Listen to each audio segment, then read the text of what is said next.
ఏం జరిగింది, ఏ విధంగా లెటర్ బయటకు వచ్చింది, అసలు 2వ తారీఖు రాసిన లెటర్ ఏదైతే ఉందో అది 16వ తారీఖు ఏదైతే కాంగ్రెస్ సంబంధించిన కార్పొరేటర్ ఏ విధంగా మాట్లాడాడో, అసలు ఎవరు దయాలు ఎవరు ఏందన్నది కూడా నేను కులంకుశంగా చర్చలు చెప్పడం జరిగింది.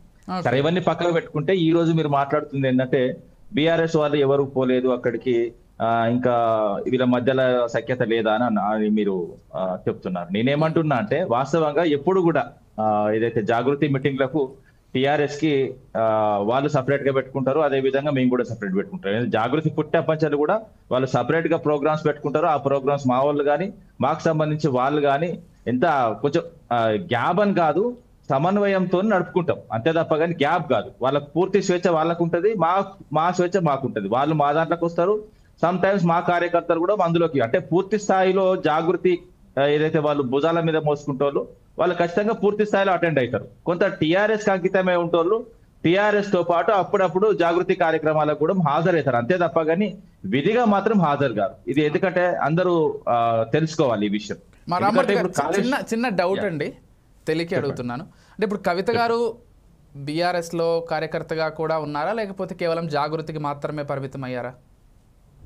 కవితక్క గారు చాలా సందర్భాల్లో చాలా విధాలుగా చెప్పడం జరిగింది. అంటే ఇప్పుడు రెండు వేరు కాదండి. ఇప్పుడు జాగృతి గాని అదే విధంగా టిఆర్ఎస్ గాని క్లియర్ గా చెప్పడం జరిగింది. రెండు కన్నులు కేసీఆర్ గారు కానీ, అది రెండు మార్గంలో కవిత గారికి కాదు,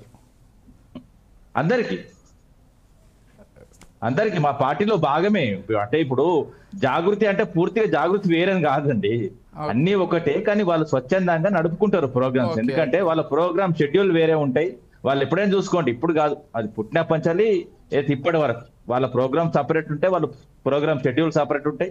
ఎందుకంటే దానికి బాడీ ఉంది కాబట్టి ఆ బాడీ ప్రకారం వాళ్ళు నడుస్తారు అంతే తప్ప కానీ ఇంట్లో లుకలుకలు లేవు, ఏం లేవు. ఇంకోటి ఏంటంటే ఇప్పుడు కవిత గారు చాలా పెద్ద కార్యాన్ని తల మీదకి ఎత్తుకున్నారు. ఎందుకంటే కాళేశ్వరం ప్రాజెక్టుకి సంబంధించి కేసీఆర్కి నోటీసులు పంపించడాన్ని ఆమె ఎంతలా వ్యతిరేకిస్తున్నారో మనందరం చూస్తున్నాం. మీకు సంఘీభావంగా అందరూ వచ్చుంటే బాగుండేదేమో, కేటీఆర్ గారు కావచ్చు, హరీష్ రావు కావచ్చు, వస్తే ఇంకా బెటర్గా ఉండేదేమో. మేమంతా ఒక్కటే, ఇవన్నీ కూడా అసలు పైన జరిగే చర్చలే, మేమంతా ఒక్కటే అని బలంగా చెప్పుండే వాళ్ళేమో. అట్లా కాదండి. ప్రోగ్రామ్ పెట్టుకున్నప్పుడు వాళ్ళు ప్రోగ్రామ్ వాళ్ళు సూటిగా చేసుకుంటారు అంతే తప్ప ఇప్పుడు మేము అందరం పోవాల్సిన అవసరం లేదు.